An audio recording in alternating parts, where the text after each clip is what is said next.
As a Scrum Master, how will you help your team improve or continuously improve on themselves? Today, I want to talk about 4 different components or 4 different aspects or 4 different things you can do as a Scrum Master to make sure that your team is continuously improving on themselves. Continuous improvement is a very important aspect in Scrum because with a fast learning space, if we're not continuously building new skill to keep up with the environment, to keep up with all new requirements, it sometimes becomes boring. And most often, your team might also lose motivation. So, welcome to the Scrum ChatRoom with Dr. Francis Mbunya. If you're new here, hit the subscribe button. For returning viewers, make sure you like and drop a comment. And also let me know what you want us to talk about in our next video. I will do videos Mondays, Thursday. So if you come Monday and Thursday, you will always get a video here. I'm going to put the time to drop the video 8 a.m. Central Time, Monday, Thursday. Right, other videos can come in randomly, but we want to keep that cadence so that we know, it will let you know exactly when to expect a new video. So, without wasting time, number one, the first thing you can do to improve, to help your team continuously improve, is create an enabling environment for communication and collaboration. Communication and collaboration are 2 important components or ingredients within a Scrum environment you cannot do without. Why?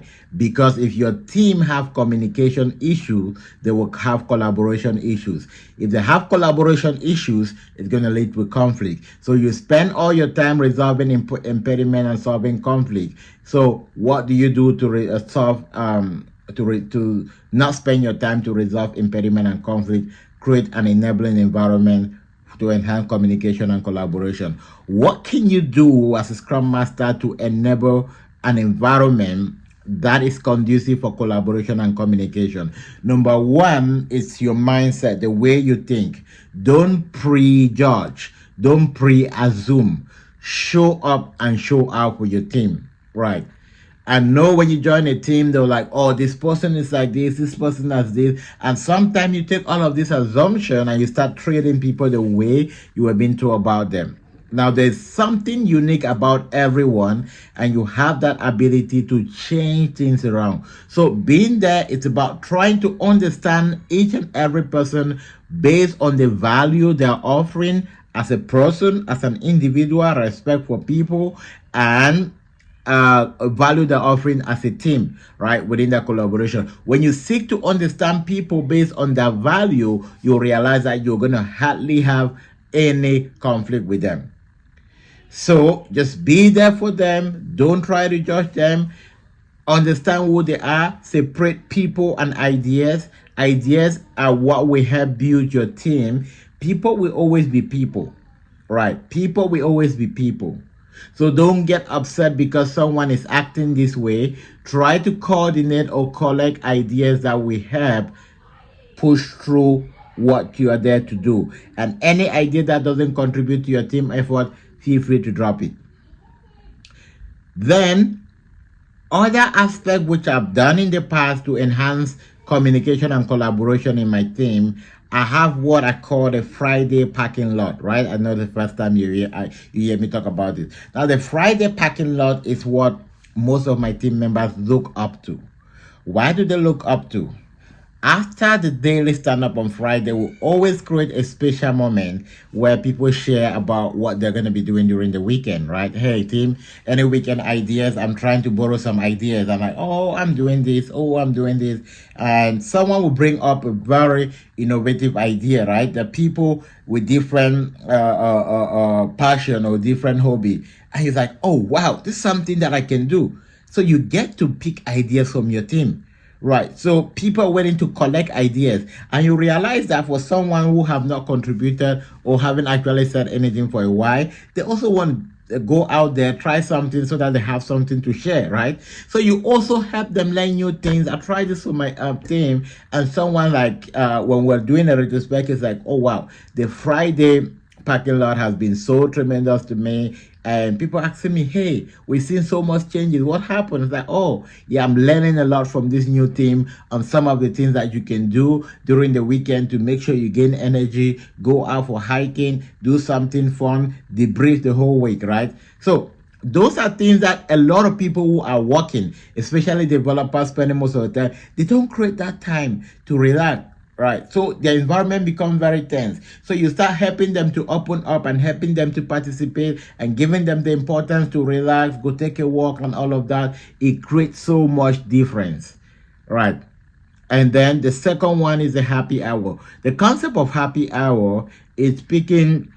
I do it in my environment once a month. The last Wednesday of the month at almost 1 by last hour to work. We just meet and it's not about work. It's about fun. Right. One of the sessions I had, I asked everyone, hey, come in with a music from your country, share with us why it's your best music, and give us the story behind it. That helped us to learn a lot about people, their culture, and so much fun. You learn a lot about people. Number two, what you can also do to help your team continuously improve is knowledge sharing. Right. Your team doesn't need to be struggling for you to organize a knowledge sharing avenue. Knowledge sharing is like a launch and learn where you can have a team member come and share maybe one of their best technique. You as a Scrum Master, you can also teach your team the importance of reporting and all of that. It's very important to help your team succeed. Knowledge sharing. Also, knowledge sharing is not only about creating a special session to learn. Use your team channel. Your team channel is where your team communicate. Make sure that you share new ideas there. Encourage people to share what can help the team. This is going to be very impactful. Number three, shared ownership. Now, don't ever facilitate as the Scrum Master. Facilitate as you as an individual. What's the difference between facilitating as a Scrum Master and facilitating as an individual? If I'm facilitating as a Scrum Master, I wear the cap of the Scrum Master. So I work according to the Scrum guide. I tell you what Scrum wants me to do. I work on matrices. I work on guidelines and regulation. But if I'm working as myself, I try, number one, I bring empathy. I try to meet everyone where they are. And because I'm paying attention to personal relation, I can build more personal rapport with you. I can get to know you better. It helped me to relate with you better. It helped me to be able to address conflict when need arises. It helped me to know how to help you. It helped me to know exactly when you're down, exactly when you're up. So it's a very powerful tool. This is as a result of personal development and leadership. Very few people have this. The way you build this kind of a shed where you get people to really feel like, oh wow, I think I really like talking to you. I feel free. It's first of all building it in yourself, right? Development. I always tell people, hey, the book behind my shelf, they're not for decoration. I do read them, right? And then number four, we talk about matrices, right? Now, I know when we talk about helping team to improve on their performance, everyone is always on like metrics, bend down, bend up chart, and all of that. That's the last aspect you have in team improvement. If you can help your team communicate and collaborate, you will not have problem with matrices because you're going to have good retrospective and every problem you can solve, right? If you can help people share knowledge, people get to learn, they become expert, your team become cross-functional, you're good to go. If you can have shared ownership simply means that if I'm not here today, like, oh, the Scrum Master is not here today, we can have the event. All right. Or this person is not here. Everyone's like, oh, they're not here. Don't bother. I'll take up that. I'll do that for you. Oh, just don't bother. You're running late. I'm going to take it up when you come. Share ownership. Create that environment. How do you create that environment? First of all, by letting your team know that they can step up and do things. It's okay to step up and do things. And also helping your team to understand that it's their environment too. It's not all about you. Having a listening ear. And before come to matrices, okay, you can look at your bend down chart, your velocity chart, your sprint report, and that will also help you to know how your team is performing. But all of these are output, which means that if we target these first three, we're not supposed to bother about number four.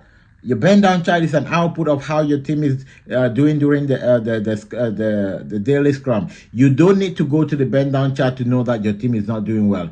You don't need to wait to the end of the sprint and the sprint close for you to see the velocity report to understand that your team is not doing well. No, you don't need all of that.